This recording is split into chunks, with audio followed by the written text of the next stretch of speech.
Mean Sankranti 15 मार्च रविवार 2026 को मनाई जाएगी। मीन संक्रांति पुण्यकाल प्रातःकाल 6:31 से 12:30 तक अवधि 5 घंटे 59 मिनट। मीन संक्रांति प्रातःकाल महापुण्यकाल 6:31 से 8:31 तक अवधि 2 घंटे। मीन संक्रांति का क्षण प्रातःकाल 1:08। मीन संक्रांति के फल इस प्रकार हैं।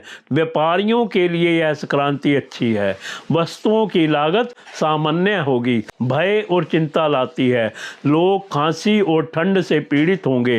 राष्ट्रों के बीच संघर्ष होगा और बारिश के अभाव में अकाल की संभावना बनेगी। मीन संक्रांति का हिंदू धर्म में बड़ा ही महत्व बताया गया है। सूर्य जब मीन राशि में परिभ्रमण करता है तब यह अवस्था सूर्य की मीन संक्रांति कही जाती है। सूर्य का जब जब गुरु की राशि धनु व मीन में परिभ्रमण होता है अथवा धनु व मीन संक्रांति होती है वह मलमास खरमास कहलाती है। मलमास में मांगलिक कार्य वर्जित रहते हैं। भक्ति साधना व उत्सव का क्रम जारी रहता है। शास्त्रों के अनुसार मलमास में नामकरण, विद्या आरंभ, करण छेदन, उपनयन, संस्कार, विवाह संस्कार, गृह प्रवेश तथा वास्तु पूजन आदि मांगलिक कार्य वर्जित माने गए हैं।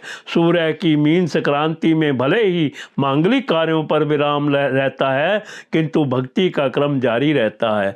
मान्यता है कि इस दिन पवित्र नदियों में स्नान करने से जन्म जन्मांतर के पाप धुल जाते हैं। इस दिन वैदिक मंत्रों का उच्चारण करना और दान करना अत्यंत शुभ माना जाता है। इस दिन प्रातः सूर्योदय के समय किसी पवित्र नदी में स्नान करें।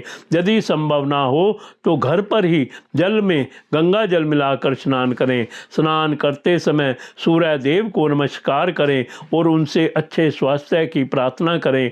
इस दिन मंदिर जाकर भगवान के दर्शन करें अथवा घर पर ही धूप दीपक फल फूल मिष्ठान आदि से भगवान का पूजन करें। इसके पश्चात जरूरतमंदों को अन्न वस्त्र एवं अन्य उपयोगी वस्तुओं का दान करें। इस दिन भूमि का दान करना विशेष रूप से शुभ फलदायी माना जाता है। मीन संक्रांति का शास्त्रों में बड़ा महत्व बताया गया है। इस दिन को धार्मिक दृष्टि से ही पवित्र एवं शुभ नहीं माना जाता बल्कि व्यवहारिक रूप से भी उत्तम माना गया है।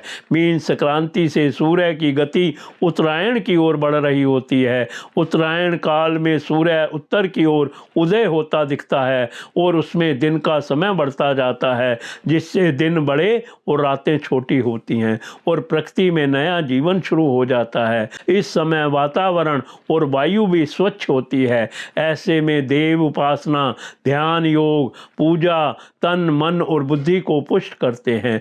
रातें छोटी होने के कारण नकारात्मकता शक्तियों में भी कमी आती है और दिन में ऊर्जा प्राप्त होती है। इस पुण्य काल में दान स्नान आदि कार्य करने अति शुभ माना गया है।